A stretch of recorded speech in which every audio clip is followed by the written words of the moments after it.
Recorded live in Balcatta, Western Australia, the Hoon capital of the world. This is Talkin' Power.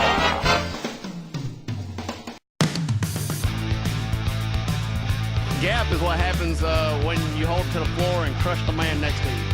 There's space in between your back bumper and your front bumper. We in the South we refer to it as the gap band. Well, I think Formula One is for grown-ups.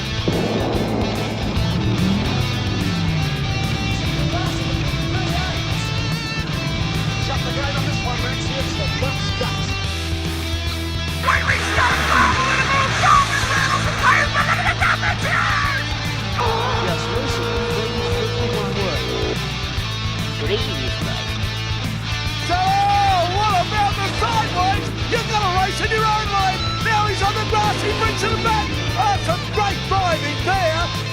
Torque and Power, your motoring and motorsport podcast. Alright, welcome to episode 12 everyone. I'm Nick DiCembri and I'm here with Simon Gonzo Travellini. Hello. So Welcome. This is a dozen-apode. Dozen-apode, alright. How are ya? Good, mate. Yourself? Yeah, you going alright? I'm going all right. No, we're just Living the dream. living the dream. We're just chatting off air about West Perth and their departure from the finals. I shouldn't have watched it. Yeah. I shouldn't have. Every time I watch, they lose. It's my fault. For all the West Perth supporters out there, it's my fault that they lose the finals. If I don't watch, they win the grand final. Yeah. I remember the last time I made sure I didn't go. I didn't go. The year before I went and they lost. Yeah. No, old Falcons. Anyway, but it's going to come down to some Mandurah team, Peel Thunder or something. Peel Thunder, yeah, no Which is doubt. Fremantle? Fremantle, yeah. That's Fremantle their, Dockers. that's their feeder team. Yep. Why did they allow that? It's to give the coaches of the AFL teams better control over their young players, so that they have. If you have your But it ruins the whole waffle. Yeah, it does. It does. I agree. But Why not put them in like the under 18s or something? No, a lot of them are over 18. That's the problem. So. The idea is that the coach has better control. Well, in theory, he has Isn't better there like control. a cult team or something they can put them in? No, It just seems to, like Subiaco used to get them years ago. Yeah. And actually, the year that West Perth won, I think the headline said, "A team of champions beaten by a champion team." That's right. Because they were basically playing the West Coast Eagles. Yeah, that's right. That's correct. Yep. So anyway, I think it sucks. Yeah. Anyway. Not as much as Honda engines do, though, Nick. No, nothing sucks as much as a Honda at the moment.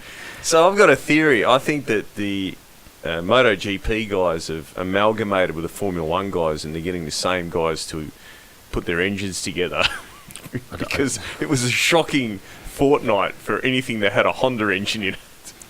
It was an absolute shocker. I mean, we off the back of Spa, where Fernando arguably just retired the car, or Parked it because he was just getting embarrassed on the track. And straight after that, literally an hour after that, we had Marc Marquez actually lunch a motor, Honda motor. I haven't seen a motorbike blow up like that. I don't really remember a motorbike blowing up like that. I mean, there was smoke and oil everywhere. Yeah, it happens. Yeah, it was not a good look for the Honda team at that race. The sad thing, that's not sad. I shouldn't say sad. Sorry, let me rephrase that. The disappointing, or for myself, my own point of view, Lewis went on to win that race. That was disappointing, was it? For me, it is. Yeah, I'm not a Lewis fan, but Sebastian Vettel held on to second. And Daniel was the surprise, really, of that race, coming in third. Yep. Nick, he really needs to be in one of the front-running cars, because that guy has got so much skill, it's incredible. Yeah. I know we're both biased because he's a Perth Local, boy, yeah. local boy, Italian. But, mate, if he didn't impress you at Spa, then the Italian Grand Prix, starting at 16th because of the engine swap penalty. Yeah. and making his way up to fourth. What an incredible drive. Yeah, it was. We'll just cover off on the engine changes that they had gone into the Italian GP. So, Ricciardo's up to his 5th ICE, which is also known as the internal combustion engine. Or the engine. The engine, as normal people call it. 5 turbochargers and 6 MGU-Hs Just, of Nick, the year. just, they make a point of calling it an internal combustion engine. Is there an external combustion engine? Well, the electric motor is the... I don't think it works on combustion. No, it doesn't, but that's what they call the old-fashioned motor. I guess a steam turbine would be an external combustion engine, wouldn't it? Because the combustion happens outside of the engine. Is that true? I hear what you're saying. So they basically took that on the chin going into the Italian Grand Prix. Now, I like to think that paid dividends with their charge up to the front. Verstappen as well was on his 5th ICE, internal combustion engine, and his 5th MGU-H as well. However, it didn't pan out for him.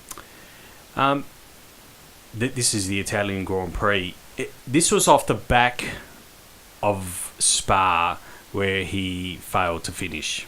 The loss of power on lap 8. You know, Nick, I'm pretty sick of hearing his bullshit excuses because you got Daniel Ricciardo that's driving the same car and he manages to get on that podium. It's ridiculous. Like, when you consider that he's not in a Ferrari or a Mercedes, right? He's in a Red Bull car, okay? And it's, I don't know, what engines have they got? There's some, what is it, a Seiko or Casio. What sort of Renault or something? What is Tag Heuer. Oh, it is a watch. Yeah, Tag Heuer. Okay. In the Red Bulls, yep. It's maybe McLaren should switch to a Swatch motor or something. Anyway, it's a Porsche motor, yeah? No, it's a Renault. It's a Renault badged as a Tag Heuer. Oh, okay, because the tags of years gone by were Porsche motors. But anyway, nonetheless, right, you wouldn't say that the Red Bull car is, up there with the Mercedes or the Ferrari. The power plants, maybe the chassis is, but nonetheless, when you compare the difference between where Daniel gets those cars to go and the reliability that he brings compared to Max, it's just he just whinges and whinges. Well, let's listen in to Max Verstappen after the Spa race. How are your emotions? My emotions, I'm just very disappointed. Of course that I retired, but also then of course for the fans who buy an expensive ticket to watch the race and then they see me retire after 8 laps. I mean, I said on the radio I had no words. I think it is like that, but in the other way as well, for a top team, those things can't happen. Of course, in the beginning you can say it's bad luck, but this is not bad luck anymore, So, it's just really bad at the moment.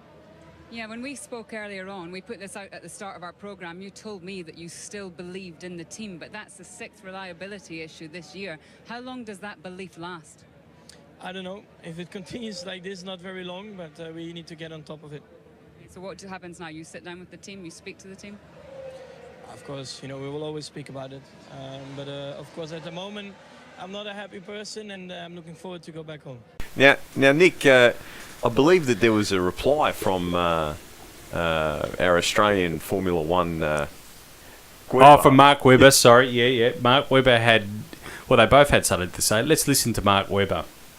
He hasn't had too many punches on the chin. So that's what, in this sport, it's not an entitlement or a right to turn up and just say, well, I need perfect reliability and I need to have the best car and I'm going to go and win world championships when I'm like now. Yes, he's having a tough run. We can all see that. But, that's what happens. Michael Schumacher, when he went to Ferrari, he retired, I think, between, there was... How many retirements did he have in that first year at Ferrari, mate? It was shocking, even sometimes before the Grand Prix even started. So that was Verstappen-esque when he went to Ferrari. So, look, this happens. You're not going to be in the best team every single year, which he thinks he does with. Not arrogance, but it's just like, mate, you've got to earn your stride, which he is. He's a freak of a talent, which is great, but just hang in there. And now let's listen to Daniel's response. Certainly, I do a lot of things with my driving style, which are very nice to the car. I actually talk to it a lot during the race. I massage it. I wouldn't call it foreplay, but it's something like that. And Max is young. He's aggressive. He goes straight in. So. So I think there's a lot in that, Nick, you know, from years of rubbing my own car. I think if you're nice to the car, you talk to it nice and, you know, make it promises like you'll get an oil change. It's obviously paying dividends for Daniel. It clearly is. Whatever he's doing, it's working. Yeah, no, that's right.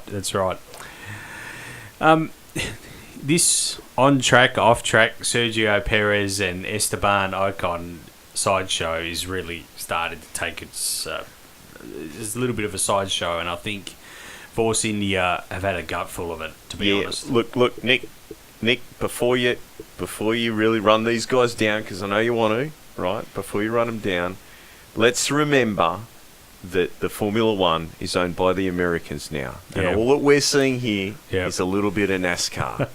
It's a bit of NASCAR love going on there. It is. There's no doubt about it. It's. I mean, for me, it's entertaining, but we don't like seeing cars getting smashed up. I'm not a big fan of it, but. And you know what? Like Perez could be another first name, couldn't it? Yeah. You know, maybe he should. Maybe you should give it a go. Maybe you should give the oval track a bit of love and see how it pans out for him. He can team up with Kyle Busch. I tell you, it's making for some spectacular Formula One, though. Yeah, it is. When he cut across in front of him, that front spoiler, the way it exploded, it was incredible.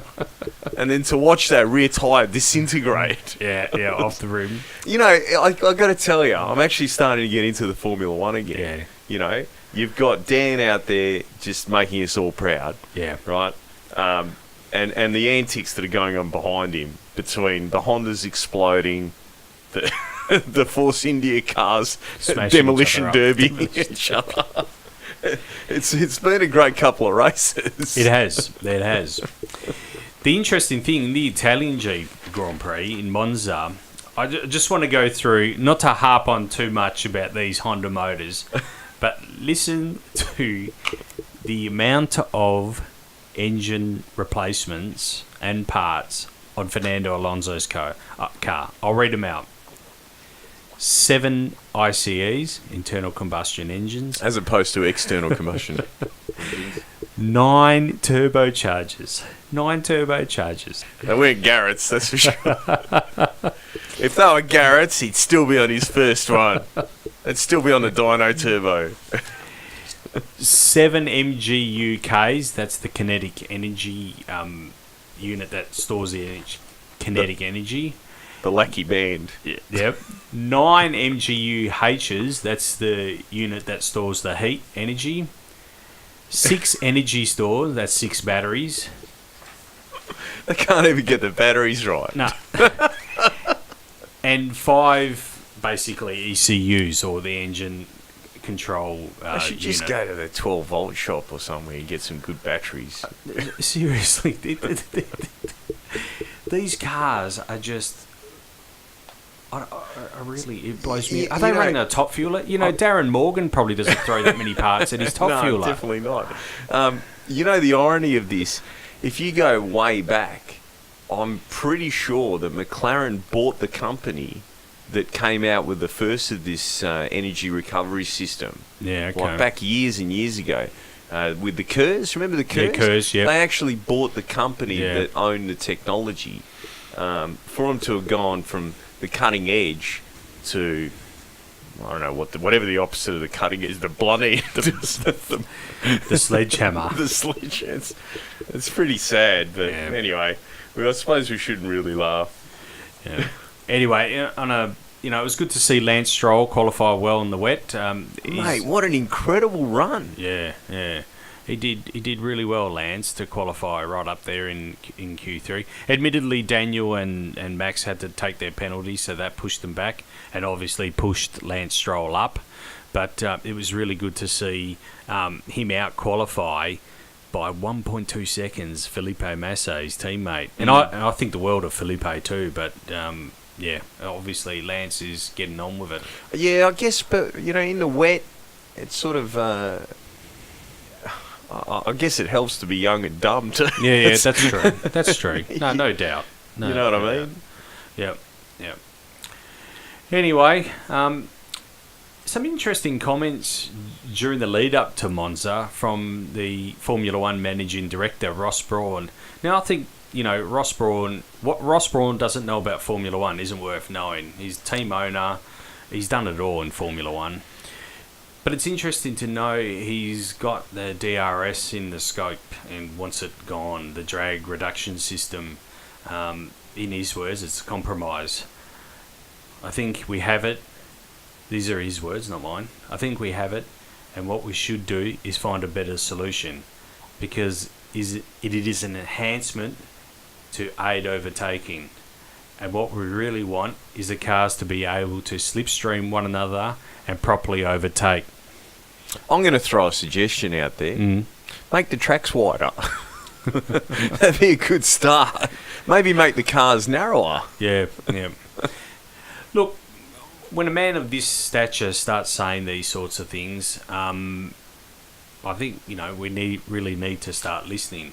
Nick, they need to get rid of the penalties. It's I meant to agree be. with that. I mean, 100%. When you're spending $500 million, whatever it is, a season, $500 million, whatever these guys are spending, to say that you're doing all this stuff to cut costs is a bit of a joke, really. Yeah.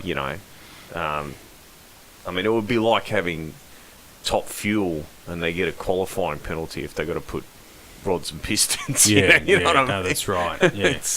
No, I agree 100%. And it's really sad to see, McLaren and Alonso starting, he's got a 35 position penalty. I mean, that's not realistic to that team. They can't afford to be starting races that far back. I think the problem that motorsport has got in general is that you're forever trying to find this balance between cost, safety, and the show. Yeah. And it's kind of it'd be very difficult for these people, just as it's difficult for the NHRA, just as it's difficult for ANDRA, where do you let it go? But it's a bit sad, because I always thought that classes like Formula One were meant to be the pinnacle in terms of every aspect, whether it be technology, it's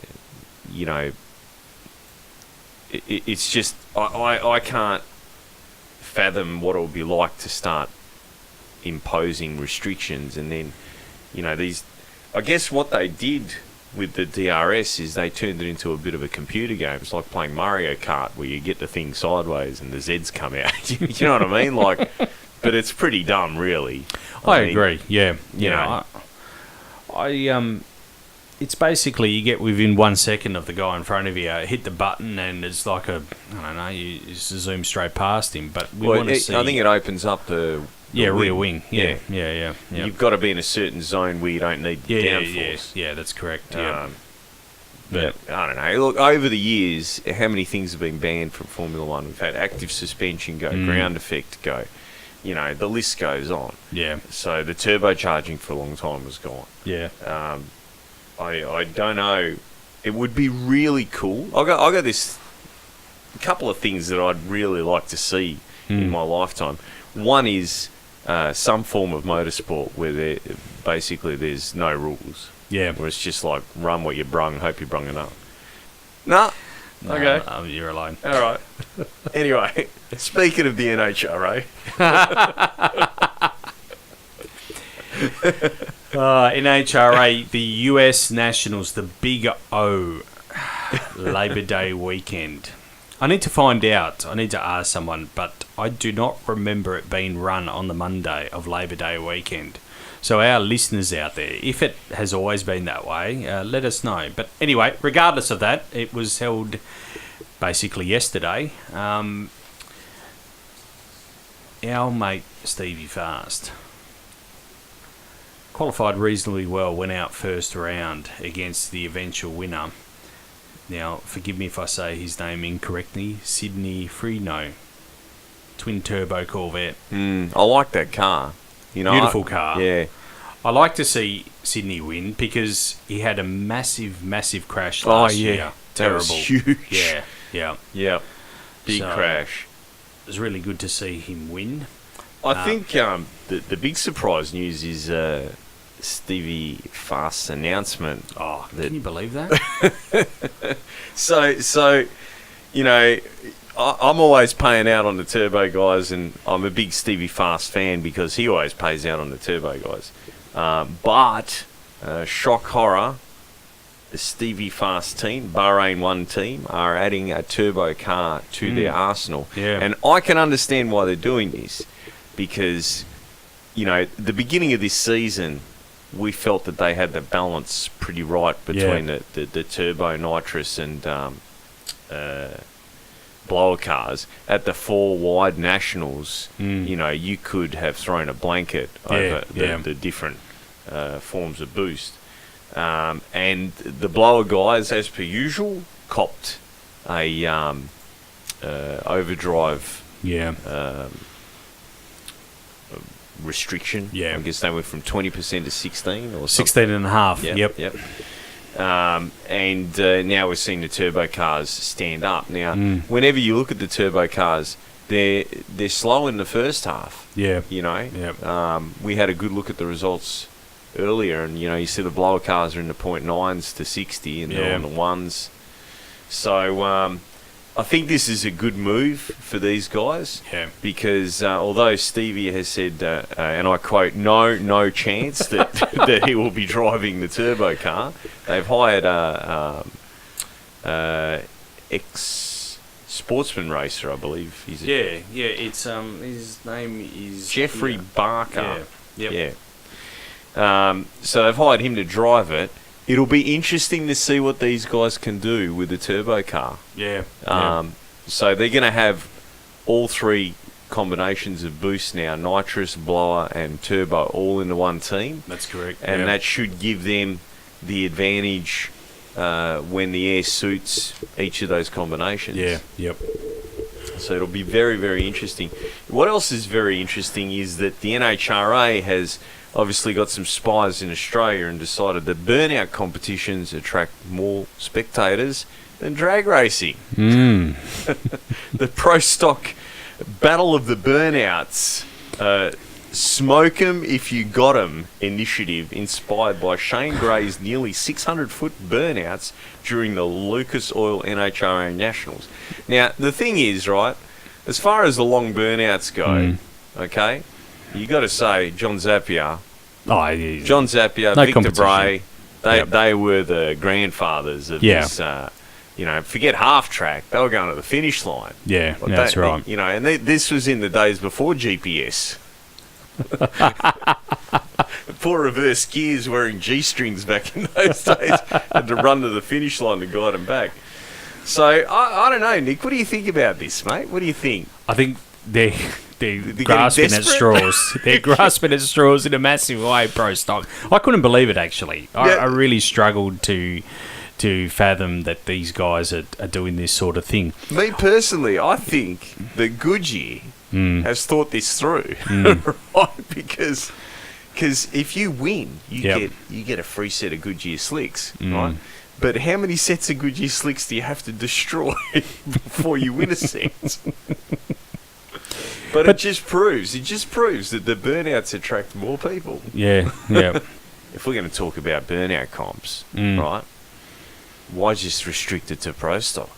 We have the Pro Mods, the Pro fuel mods. cars. I know. That's true. John Force used to do full track burnouts once, you know. Because I'll tell you what, I reckon they'd all make more smoke than a Pro Stock car. But anyway, that's just my opinion. So out of the Pro Stock ranks, apart from the burnout comp, is news that Mopar man, Alan Johnson, is hanging up his race boots after 22 years. I actually met Alan Johnson many years ago at when I was over there. He's a really nice guy, actually. So it'd be sad to see him go. I've always found that for really, when you look at them, they're like a privateer team. They were. They've got Mopar backing, but nonetheless, they do their own engine program. Yeah. Incredible the amount of power that they were able to make when you consider that there's companies that's all they do is engine development, and these guys, run the car. Well, his dad used to do the engines. Amazing, really. When you think about it, amazing. So it will be sad to see him go. Definitely. But, that's where they're going. So while we're on the big O, the big US Nationals, we'll just go through the winners here. So in Top Fuel, Steve Torrance took a win against Kevin Kingsley. I've got to be honest, I've never heard of Kevin Kingsley. So neither have I. Yeah, so. But, we have now. Yeah. So Steve Torrance, he drives in his own team, practically. JR Todd took the win in funny car against Ron Capps, and it was good to see Drew Skillman in the Ray Skillman Camaro take a win against Greg Anderson. Yeah, big win. That is a big win. Anytime you can beat Greg Anderson, it's a big win. So yeah, that were just some of the results from the US Nationals. Coming up next weekend, PDRA Drag Wars, Gallop Motorsports Park, Benson, North Carolina. John Zapier is locked in. Sadly, the headline act, and I don't know how this is the headline act. This is my little whinge for the night. No, I've got two. I've got another one coming up, but this is one of them. How is Tony Burns and Kyle Kelly the headline act? This whole event is... It's because of Discovery, Nick. It's because of Discovery Channel. I actually reckon they're using the Street Outlaws in... There'd be all these young idiots that watch that show and think that crap is cool, and they'll go to the racetrack to watch it. You've got to remember, PDRA is funded by most of the drivers. Yeah. It's not like, so wherever they can pull a crowd, they'll pull a crowd. And as much as, Zap is a god when it comes to this pro mod deal, I mean, his first PDRA event, he qualifies third. Yeah. I mean, who does that? Yeah. It's, the Yanks, unless you're a hardcore pro mod or door slammer fan, you're not going to know who he is. But I'm sure they're going to get to know him. They will. I'm sure they're going to see a lot of Zapier taillights in the future. So, anyway, Tony Burns, Kyle Kelly locked in qualifying 1 or 2 or something. Anyway, 10 grand on that one, apparently. Ooh, so, wow. Yeah, and their arms are folded in the promotion photos. So. Have they got tap-out shirts on as well? No, they don't. We should tell the Yanks, they need to be wearing tap-out hoodies. You'll get way more people coming. I'm going to compose myself. Maybe they should introduce a burnout comp to the PDRA with the tap-out hoodies. Did you, Nick, I know you don't follow boxing, but did you watch that fight? No. No, I didn't watch it either, but I couldn't believe how many people wanted to see the boxer win. Yeah. Like, people that I know that follow MMA, I thought for sure would want the Conor McGregor. That's it. Yeah. McNugget, whatever he is. Yeah. Anyway, but they were all going for Mayweather. Yeah. So it'd be interesting to see Mayweather have a crack in MMA. Yeah. Not going to happen. No. Well, he came out of retirement for this fight, but no, it didn't interest me. Imagine that. Imagine if we could get like all the pubs in WA to telecast the PDRA next weekend, Sunday morning. Watch John Zapier and like. Well, you could. Yeah, that's not going to happen, is it? You can't sell the rights on Foxtel for $400 million. No, that's the beauty. They don't need any rights. They just download. It'll be live on live stream. Yeah. So It's free. Get online and watch it, because we did, and we had a fat time, didn't we? It was awesome. It was awesome. Loved it, yeah. No, So- live stream TV, folks, if you haven't got it. I've got the whole lot of results here. Don't worry about the results, Nick. Don't worry about the results, right? What we need to talk about is how a team from Puerto Rico can come to Australia and run 580s and show everyone up in the whole import scene over here. Yeah, no doubt. Right, no so doubt. that was the first upset. Then the next upset was the winner of, what do they call it? It changes names. Factory Extreme, yeah. Okay. A Toyota A86. It's like a Corolla, right? A back-halved car. Like, this has still got the factory rails in it, and it like, that's unbelievable. It went 6-0-1 in qualified, and then, as you saw, we looked through the results, and it went 6-0 a couple of times during the event. 6-0 with a back-halved car. Yeah. That's ridiculous. That is, and it's a 6-cylinder.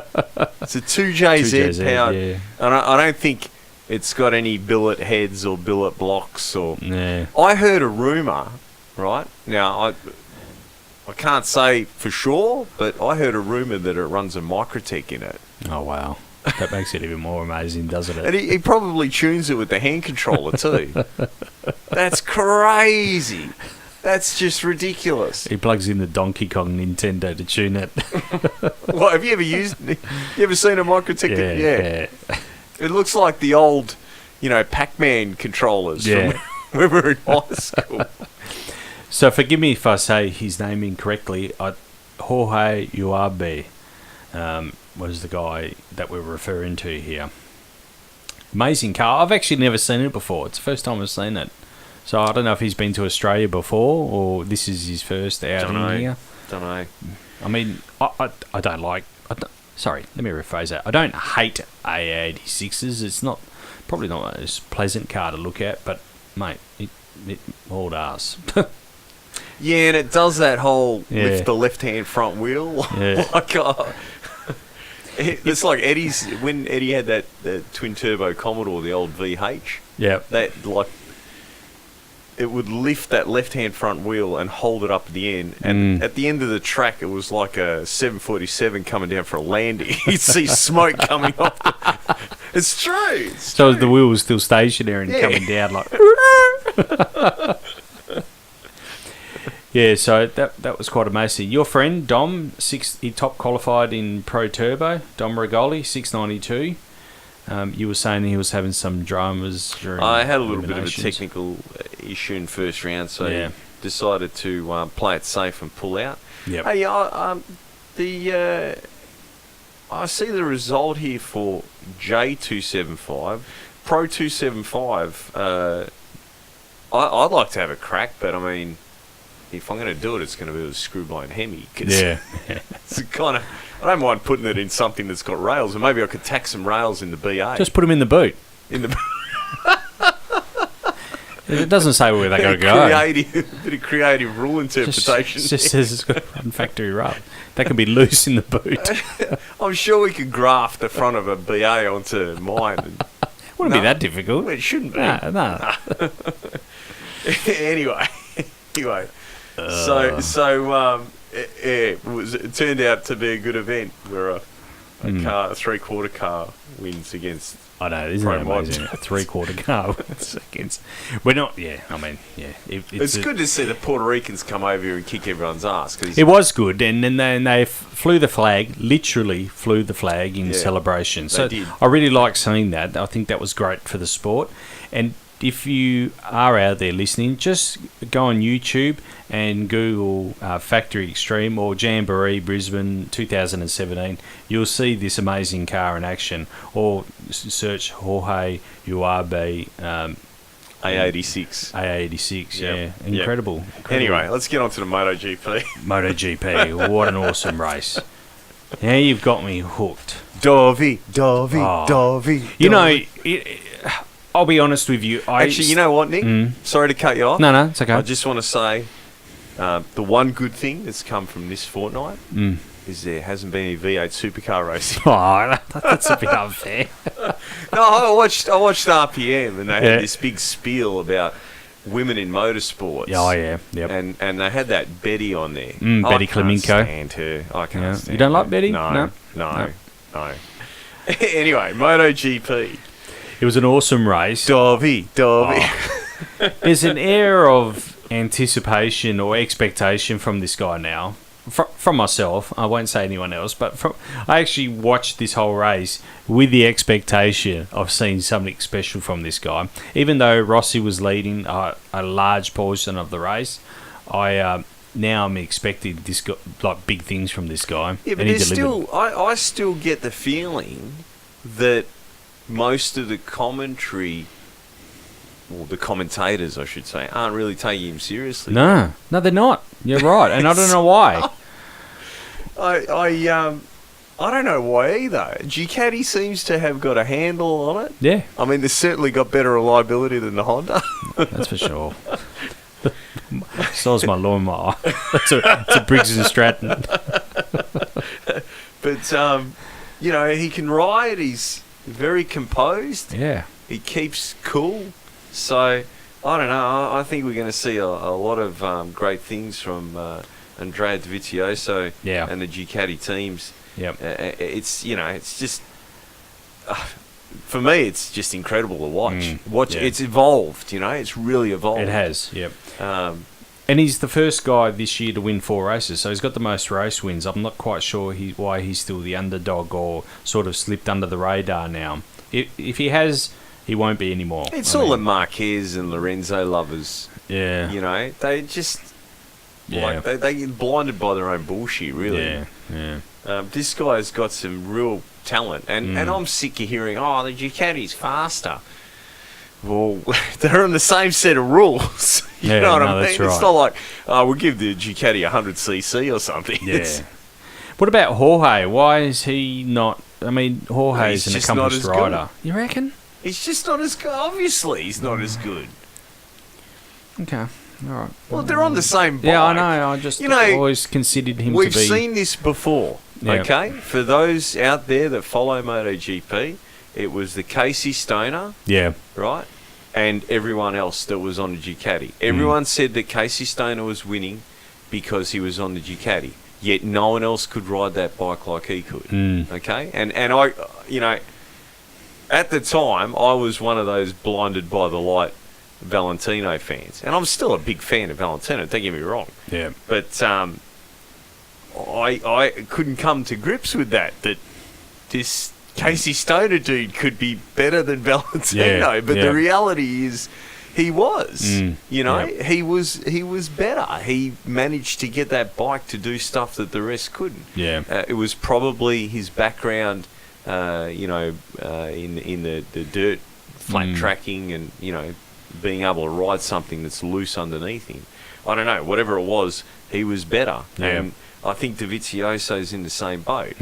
Now, this type of racing, just like any other racing, it's not just the rider, it's the setup, the team, the machine itself. So these guys have got it going on, and they've got some momentum now. So, I would love to see him win the championship, because I tell you what, anyone that put money on him in the beginning of the season, they're going to be rubbing their hands together, because the odds would have been good, So it was another nail biter, edge of the seat racing right the way to the finish line.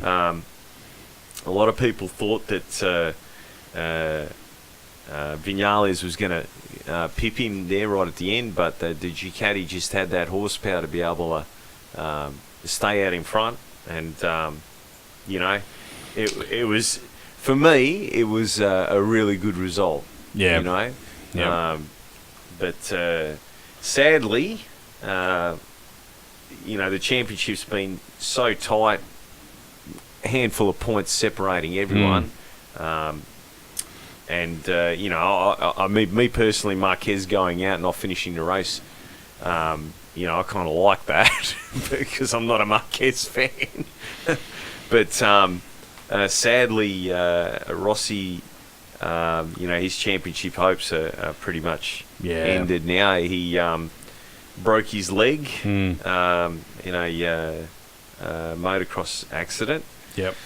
And I know that there's nothing official out, but the rumour is he's going to be out for at least 2 races, which for me that's still incredible. That's amazing. Only because missed he had 2 races. Multiple fractures. Yeah. It was in his. It's written here actually. Tibia and fibula. Yeah. So, they reckon 2 races. Which, like I said, that's amazing if you can get back on the bike that quick. But obviously, it's going to have a dramatic impact on the championship. Yep. It's a bit of sad news, and both of us wish Rossi all the best. Yeah, there of course. The good news is the operation went well, and he's expected to make a full recovery. So if there's any good news, that's it from that. And they move on to San Marino in next weekend. So great track, great race. Yep. So looking forward to it. I guess the elephant in the room. We'll go with it. The only reason why I'm talking about it is I have different reasons probably why I want to talk about it, and you probably got others. The Red Centre Nats, the burnout comp, and multiple people being injured. My criticism of this is once again mainstream media having the need to show the video footage. I can't understand that. I just fail to understand why we need to see people being injured. We can go with the story. I get the need to talk about it, but why are we showing people being burnt? I really don't get it. It's called sensationalism, Nick. It's terrible. We spoke about this 2 weeks ago, and here we are 2 weeks later, another story, and I don't get this. This is Channel 7, Channel 9, all the media outlets running. It's just going to get worse, mate. It was tragic what happened. The driver of the vehicle is devastated. Yeah. I spoke to one of the guys that was at the event shortly after it happened, and the driver was beside himself. No one ever intends for anything like that to happen. I think the reality is that the grandstand was just too close to the action. Yeah. And, it was one of those freak events. You get that methanol building up in the exhaust system, and, the possibility for this to happen is there. And obviously, with all that heat and that vaporized fuel plus the exhaust gas pressure, it becomes literally like a flamethrower. Yeah. So, anyway, it's bad news, and to all those people who get injured, we hope that they made a speedy recovery. Yeah, our thoughts are with all those people. Moving on to other better news, more light-hearted news. I had a chuckle about this. You didn't share my amusement. No, okay, so I'm laughing at what's happening. People would be saying, "What is he laughing at?" What's happening is Ford's teamed up with Dominos.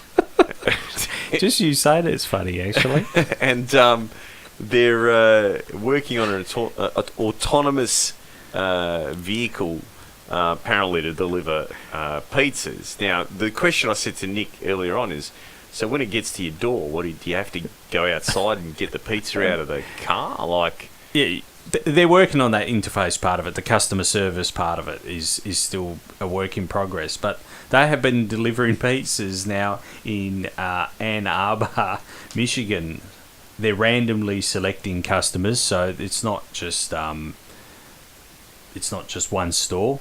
But I just thought it was quite funny, actually, to a Ford Fusion driving around. I don't see it as being funny, because all this autonomous vehicle, blah blah blah crap that's going on, Uber and everything that's happening around us.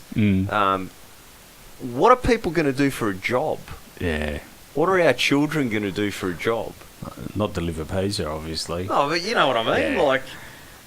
I just don't know where it's going to end. I just can't see how people are going to be employed in the future. Yeah. No, I hear what you're saying. No, that's fair enough. That's what scares me about it. I mean, I think it's cool because when they eventually do this, trust me, I will definitely be parking in front of one and helping myself to the pizza. I will crack that code. Trust me. Gold. I love it. I love it.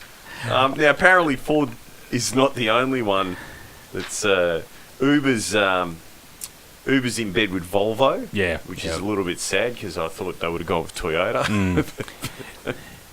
That's just me. And Apple and Google, they're pretty hardcore into it as well, from what I can understand. And off the notes as well, Holden have struck up a relationship. I haven't got this in the notes, but Holden have struck up a relationship with Maven, which is a new ride-sharing company to come into Australia. It's a little bit different to Uber and Chauffeur. You actually hire a car from your phone. You dial up on your phone and it shows you all the near cars that are available. You go to the car, you press a button and it unlocks the car. Jump in the car, away you go. And you can dial up the car for an hour, 2 hours, get out of the car, leave it, and that's it. That's you think there'll be any GDSRs? No. I think they've dedicated their small car range to it. But that was another one that I saw this week. So this is the future of cars right there? It is. That is the exact future. And we spoke about this before. This is not the first time we're bringing it up. It's been spoken about. We've spoken about this before, numerous times. People aren't going to be able to own cars in the future. They will never work. No, they'll be leased. Everything will be leased. It's really sad because, cars have always been, for me anyway, a way of expressing. Yeah, of course. Myself. I know that we weren't going to talk about the Rita Saffioti and the changes, alleged changes to VSB 14 and licensing in Western Australia, and the alleged 180 or 190 kilowatt per tonne. But it's interesting to just touch on it because I was thinking about it on the way here. My starter motor out of my car would be illegal because it weighs about a kilo, I reckon, and I think it's got 2 kilowatts. Right? So when you work it out, kilowatts per tonne, that means my starter motor's got 2,000 kilowatts per tonne. Highly illegal. It is. So now I don't know if they would give it a red sticker or they might give it a black sticker and send a bomb squad out because it's so dangerous. We probably need to clarify on this point while we're just finishing up here. Rita she hasn't personally. Her media liaison person has replied officially. I'm seeking further clarification on that reply, so I'm not going to get into it tonight. We will get into it in the future. Camry. We're going to cover off on the Camry. The Camry. Do we have to talk about it? I'm just about ready to throw the towel in with this car. I've got so much left to do and so little time. Yeah. And, a measly set of 15x7 wheels. That's all I asked for. That's all I asked. I put the call out there, Nah, nothing. The Camry, the deadline's looming up on us, and I need to talk to you once the microphones are off. The good thing is I spoke to Scott this morning, and he's leaving to go to America. So I was figuring maybe we could fly over and pull his FG apart. Then we could just show up with a stock Camry. So, you're right. We need to crack on with it. I've got episode 2 in the vault. You're just going to watch it tonight before we finish to give it the tick of approval. We got a fair bit of weight out of it. We've got the sound deadening out now, and it's as light as I think it's going to get. Yeah, I think that we've got the weight side of it covered, but I still got so much left to do. My problem is I've got a car in for a back half. Yeah. I've got a stack of transmissions that I've got to get done. That's amazing, that back half. Not to change the subject, but I was looking at that the other day. Oh, how it's impressive. Done. Yeah. I like it. The intricate part starts now because once the bulk's out, you'll see it. I'll be notching little sections And the way I do it, it all goes together like a Meccano set. No, I was impressed. But yeah, I've got to get that done. I need to get that done before the season starts. I've got a stack of transmissions that I've got to do. And I've got the day-to-day running of the place. Yeah. So it's a bit of... It's a big ask. It's a big ask. I'm not going to throw it in just yet, but I'm holding on to that towel with one hand at this point. The T-shirt competition, folks, will still go ahead. So give us ideas for the number plate. Even if we don't get this car across the line this year, I think we'll get a car across the line next year. Well, the other thing is too, as a result, I don't know if it's us talking about it or the little bit of social media videos and stuff that I've put up with Allfast, but I've got a lot of the people that are going to be at Drag Challenge buying converters off me, and transmissions. So that's the other thing. I've got to get all their stuff done before the event. So it's we'll see. I got a lot of Drag Week this year, so it'll be got a lot of customers in Drag Week. Oh, really? Yeah. Luke's actually over there at the moment as well. I want to do a live cross to him. We'll do a recording. Luke's actually official photographer and journalist. Excellent.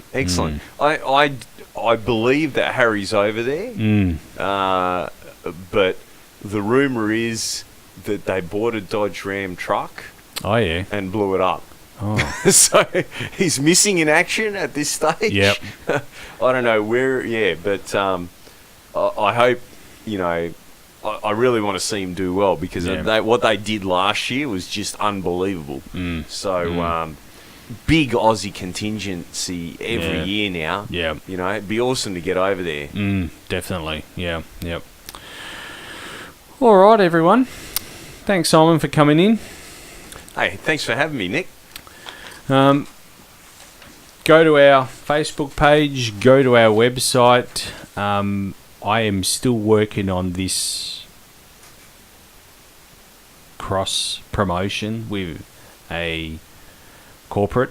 You'll know all about it but I will need your help. I will need the listeners' help. So more will be revealed. Probably sounds a bit double Dutch, doesn't it? What I just said. I don't know what. No, I haven't even told you. You hasn't even told me. No, me it's going to be it. a surprise. But anyway, so go to Facebook, like us on iTunes, send us a review as well on iTunes, Podbean, SoundCloud, and all of our videos. Oh, by the way, all the podcasts now. If you want to see my beautiful face and Simon's beautiful face, go to our website. You can see the whole podcast in video. Hello, everyone. And thanks to all those people that got a laugh out of me crapping my pants last week. We still don't know what that was, do we? Yeah, no. Well, I asked on Saturday. You weren't sure. Yeah. All right. Thanks, Simon. Take care. We'll see you soon. See you on the street. See ya.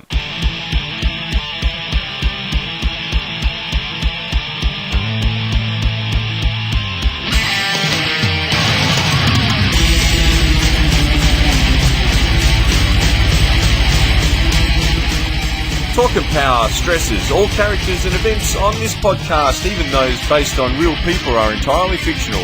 All celebrity voices are impersonated poorly. We do not encourage street racing or the use of turbochargers.